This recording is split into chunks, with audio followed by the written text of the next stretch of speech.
जय माता दी फ्रेंड्स, स्वागत है आपका मेरे इस वीडियो में। आज मैं आपको लेकर चलती हूँ श्री माता वैष्णो देवी की बड़ी ही पावन यात्रा पे।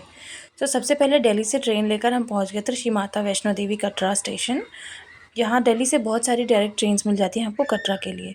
कटरा से त्रिकुटा पर्वत का नज़ारा कुछ ऐसा दिखता है। त्रिकुटा पर्वत पे ही माँ का भवन है और देखिए ना कितना सुंदर नज़ारा है। हम सुबह 5 बजे के करीब पहुँचे थे और उसके बाद फिर हम यहाँ से निकल गए थे होटल के लिए। होटल हमने पहले ही बुक कर लिया था और स्टेशन से ही हमने यात्रा पर्ची भी ली थी, वो मैं रिकॉर्ड नहीं कर पाई। बट यात्रा पर्ची काउंटर आपको स्टेशन पर भी मिल जाएगा और कटरा में भी मिल जाएगा, बस स्टैंड के पास में। ये वाला स्टेशन कटरा में है, बस स्टैंड के पास में। उसके बाद यात्रा पर्ची लेके होटल में चेक इन करके फ्रेशन अप होके हम निकल गए थे अपनी यात्रा शुरू करने। सुबह 10 बजे के करीब हमने यात्रा शुरू की थी और सुबह सुबह कुछ ऐसा नज़ारा था वहाँ का। ये मेन गेट है, यहाँ पे आपकी चेकिंग होती है, यात्रा पर्ची वगैरह चेक की जाती है और उसके बाद आपकी यात्रा यहाँ से शुरू होती है। गेट के अंदर घुसते ही आपको खच्चर वगैरह मिल जाएंगे, जिनको पहले ही मतलब शुरू में ही खच्चर से जाना है तो वो लोग वहाँ पे खच्चर ले सकते हैं। फिर थोड़ा आगे जाने के बाद ये प्रैम्स वगैरह मिलते हैं, जैसे आपके साथ छोटे बच्चे, जैसे मेरा छोटा बच्चा है और हमारे साथ एक फैमिली और गई थी तो उनके भी छोटे बच्चे थे, तो उनके लिए प्रैम बहुत कन्वीनियंट होता है। आप चाहे तो पिट्ठू भी ले सकते हैं, लाइक वो प्रैम को लेकर आपके साथ जाते हैं और इसके चार्जेस भी मिनिमल 500 के अराउंड आते हैं। आपको बस सिक्योरिटी मनी जमा करनी होती है। ऐसी बहुत सारी शॉप्स मिल जाएंगी आपको स्टार्टिंग से ही। और यहाँ पर ना छड़ी भी मिलती है आपको, चढ़ाई में बहुत हेल्प होती है उस छड़ी से। और ऐसे ऐसे स्टूडियोज़ आपको बहुत सारे मिलेंगे पूरे रास्ते में। वहाँ पर आप फ़ोटोज़ वगैरह क्लिक करा सकते हैं कश्मीरी आउटफिट्स में और भगवान जी के साथ, माता रानी के मूर्तियों के साथ। उसके बाद हम चलते चलते पहुँच गए थे बाणगंगा। यहाँ बाणगंगा में बहुत सारे भक्त स्नान करके तब चढ़ाई शुरू करते हैं। हम होटल से ही नहा धोकर आए थे, क्योंकि यहाँ पर ना थोड़ा-सा हमें इनकन्वीनिएंट लगता है और बच्चों के साथ ना मतलब सर्दी लगती है। हम फ़ेब के महीने में गए थे तो सर्दी थी वहाँ पर, अच्छी खासी सर्दी थी। हम यहाँ पर नहाना प्रेफ़र नहीं करते, बट हाँ, हमने जल छिड़का था। ये सबसे पहला स्थान है बाणगंगा का। देख सकते हैं कितने सुंदर नज़ारे हैं और यहाँ पर लोग नहा रहे हैं। बहुत सारे लोग हैं, वो स्विमिंग पूल टाइप का ना उसको बना दिया गया था ताकि लोगों को थोड़ा मतलब ईज़ी रहे नहाने में। यहाँ से दर्शन करने के बाद हम पहुँचे थे पहला दर्शन चरण पादुका के पास। ये प्रथम दर्शन है यात्रा का। यहाँ से यात्रा शुरू होती है। कहा जाता है कि यहाँ पर माता रुककर पीछे पलटकर उन्होंने भैरवनाथ को देखा था कि वो उनका पीछा करते करते कहाँ आया।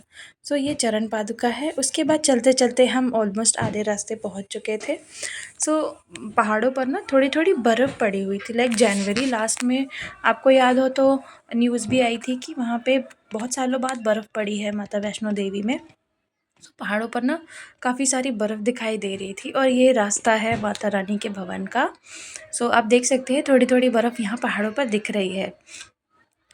यहाँ पर मैंने थोड़ी देर हमने रेस्ट किया था, क्योंकि ना हम पूरी यात्रा पैदल करते हैं तो रेस्ट करते करते ही चलते हैं। और ये आप देख सकते हैं यहाँ पर ना रास्ता आधा लाइक दो पार्ट में बटा हुआ है। एक है हिमकोटी मार्ग, जिसका स्लोप थोड़ा नॉर्मल है। एक है हाथी मत्था मार्ग। हाथी मत्था मार्ग पैदल के लिए प्रेफर नहीं किया जाता, क्योंकि इसकी चढ़ाई बहुत खड़ी होती है। यहाँ से खच्चर वगैरह ज़्यादा जाते हैं। अगर आपको जाना हो पैदल तो आप हिमकोटी मार्ग से जा सकते हैं।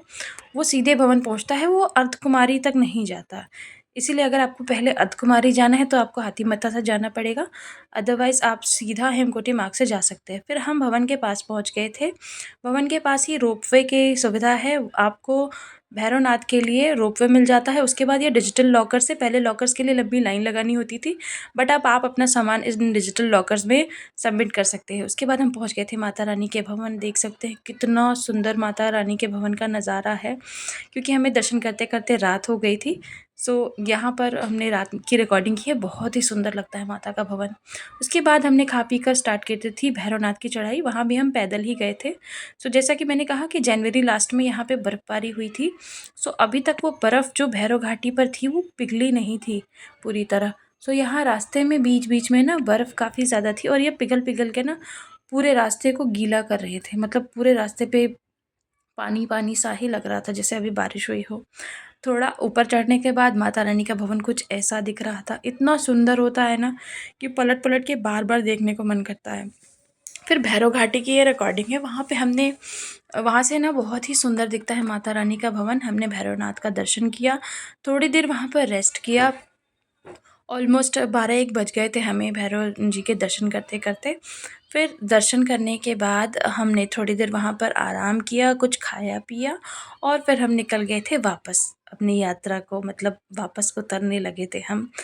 उसके बाद हम चलते-चलते थोड़ी देर पहुँचे थे अर्धकुमारी। हाथीमत्था से जब आप वापस आते हो ना, अब वापस आने के लिए हाथीमत्था का रास्ता बहुत अच्छा है क्योंकि स्लोप हाई है, तो आपको उतरने में बहुत आसानी होती है, आप जल्दी उतर जाते हो। तो हम जाने के लिए नॉर्मल स्लोप लाइक हिमकोटी मार्ग का इस्तेमाल करते हैं और आने के लिए हाथीमत्था का। उसके बाद जब हम सांझी छत पहुँचे ना, तो वहाँ पे एक प्रसाद भवन था, यहाँ पे फ्री में प्रसाद मिलता है। इसमें ये हलवा और चने होते हैं, ये आपको मतलब मिलता है और आपको पूरा फिनिश करना होता है। जितना आपको मिलता है आपको पूरा खाना होता है, उसको फेंकना नहीं होता। ये फ्री में मिलता है, आपको कोई पैसे नहीं देने होते हैं इसके। सो यहाँ पर बैठ के हमने थोड़ी देर प्रसाद खाया, बहुत ही टेस्टी था। अगर आप जाएँ ना तो सांझी छत पे ये ज़रूर ट्राई करें। ये भैरवनाथ का मंदिर है, आप देख सकते हैं। माता रानी का की यात्रा ना बहुत ही सुंदर होती है, मतलब अगर आप जाएँ तो आप ज़रूर पैदल जाइएगा, पैदल जाने की कोशिश करिएगा अगर आप सक्षम हैं तो, उसी में मज़ा आता है। फिर हम आ गए थे अर्धकुमारी, यहाँ पर हमने थोड़ी देर आराम किया और अर्धकुमारी दर्शन करने के बाद गुफ़ा में तो नहीं जा पाए हम, बट हमने बाहर-बाहर दर्शन किए थे। क्योंकि उसके लिए आपको नंबर लगाना पड़ता है और हम 2-3 बार जा चुके हैं, सो हम हर बार जाना प्रेफ़र नहीं करते, सुनते हैं कि 1-2 बार ही जाया जाता है।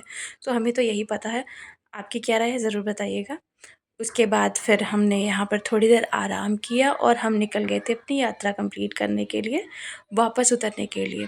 चढ़ने के कंपैरिज़न में उतरने में कम टाइम लगता है क्योंकि वो स्लोप हाई रहता है तो जल्दी-जल्दी आप उतर पाते हो। सो अर्धकुमारी जो है वो आधे रास्ते पे पड़ती हैं, इसके बाद आधा रास्ता ही बचता है। सो हम जल्दी-जल्दी उतरने के लिए चल दिए।